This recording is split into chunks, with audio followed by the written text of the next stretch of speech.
What's up, YouTube? It's a nice day out here today, but today, unfortunately, we're gonna have to hang out in the shop. We're gonna work on the dirty old Dodge. And how much room does the Dodge take up in my shop? All of it.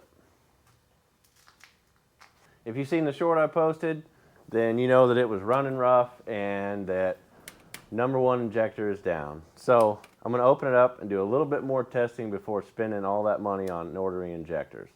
We're gonna pull the valve cover, we're gonna pull the number one injector, and I don't know, I'm gonna try and get one from another bank since it looks like they have two, like Group A and Group B is what I'm figuring.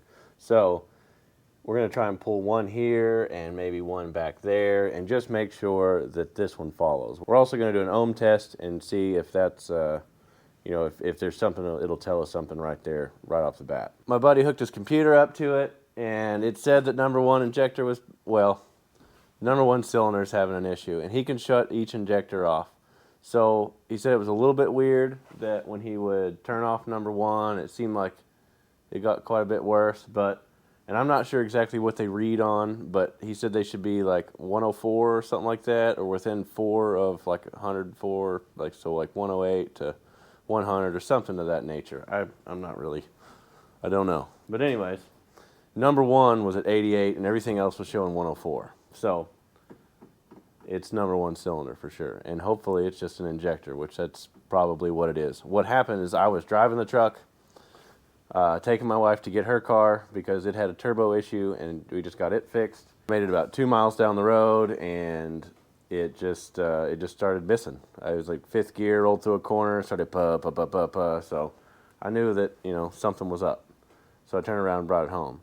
I haven't driven it since then. I just pulled it in the shop. I'm not going to start it anymore because I don't want there to be any more damage than there has to be. And hopefully there's no damage whatsoever and it's just a missing injector. So let's jump in here and see what we can find. I'm going to start by pulling a dipstick and a few things back out of the way so that I have room to work. Bank 1, Bank B. I don't know if you can see that or not, but I'm going to pull that back out of my way. Give me a little bit more space. This isn't really a how-to. This is what I'm doing. And with those out of the way, I'm going to remove these two vent tubes. That one and this big one here. Pull them back. I don't know. They're in rubber. I've never been into this or done this before. You may be able to just pull these out of the rubber boots, but this seems pretty easy right here, so that's the route I'm going to go. And I should note that I blew all this off and kind of wiped it off a little bit. It wasn't really that dirty, but I don't want anything in my valve train. So I cleaned it up a little bit before we started. And this stuff here, get you up close where you can see, this stuff's getting brittle right over the top of the engine. So I wrapped it in a rag. I've got some more of that I can replace it with somewhere, but for now, just so that nothing falls down in there. And I'm going to have to pry this up as well. I noticed that this is hanging pretty low, and I've got a couple of valve cover bolts I got to get to, not to mention everything else that's in the engine underneath there. So, nice. Making room. I'd be lying if I told you guys I wasn't just a little bit nervous. I've had this truck a long time, and I've never had to get into here. I've never opened any of this up. I've done a clutch and a few other things to it, but not this. Gonna want to make sure you got your 2x4 for this. It's a snap-on 2x4 in case anybody's curious. Only snap-on tool I've got, other than a couple of screwdrivers that I don't know where they came from.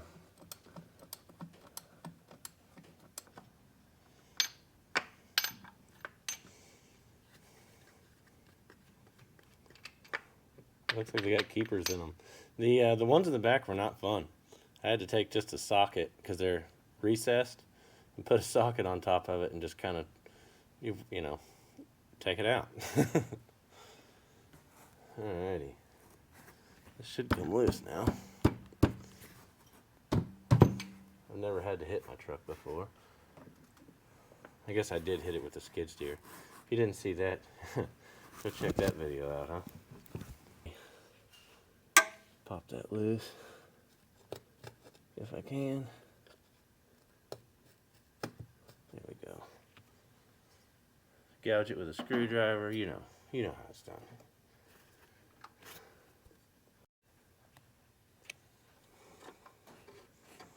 Oh, I'm about to see stuff I've never seen before.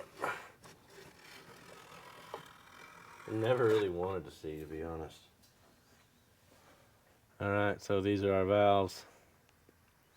These are our injectors. So, yeah, we're going to have to pull these to get these out. And what I want to do is switch this one with that one. See, the back three come from one plug-in, and the front three come from this plug-in. So by switching it, you know, if I don't find something that's really wrong with this one, like ohm testing it or pulling it out and finding it's broken or something, then we're going to switch this one with this one. Hopefully that will give us an answer. Like if this one follows to here, and then we run it and test it, and now this cylinder is messing up, then we know that this injector is going bad. But if we don't do that, there's the opportunity for me to order a set of injectors, put new injectors in, and still have a problem with hole number one. Let's see if we can find the colors. Everything is dirty. Yeah, so now we will go ahead. These are an 8mm. I'm going to pull these off, and I'm going to check the ohms for this injector and just see if there's something obvious.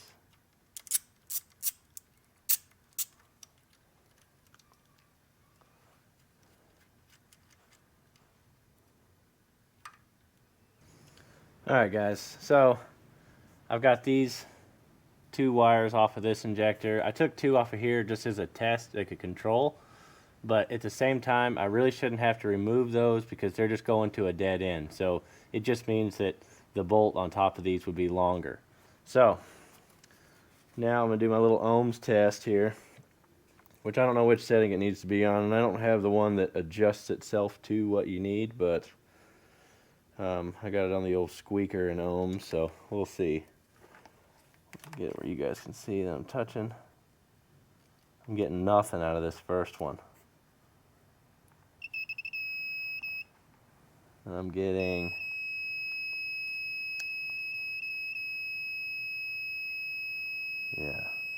so the rest of these, it's a continuity test, I believe. You guys can correct me down in the comments. I love it. So all these are working. This one's either stuck open or burned up. So there we go.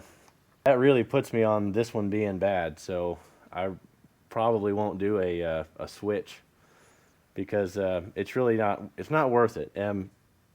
I need to decide whether I'm going to buy a full set of injectors, which I probably am because this truck is at 65,000 miles, or 165,000. My bad. I wish it was 65,000, but I'm going to have to remove this intake horn and get this base layer off of here as well so that I can get in here and I can get all the injectors out and put new injectors in. I'm not sure if I want to just do one right now or if I want to do all of them. It kind of came as a surprise, and I wasn't really expecting to have to spend this much money on the truck right now. And I need it to be able to go out and make money. As you guys have seen in a lot of my other videos, I have a small dirt work, forestry mulching, etc. business, and this old girl right here is what pulls my equipment around. Well guys, that is all I can do till I order injectors. I can pull all this apart, but I don't want to pull it apart and make a mess. This way I can just cover it up, keep the dust out of it till I can get injectors here. So what would you guys do? At this point, at 165,000 miles on a 2007 5.9 Dodge, would you guys replace all the injectors and obviously the feed tubes as well? But would you do all the injectors or would you just replace one at this point? I'm just curious what you guys think, so leave me a comment down below. Well, I guess that's it for this one, because until I get injectors, that's all I can do. So thanks for watching and God bless. Check you later.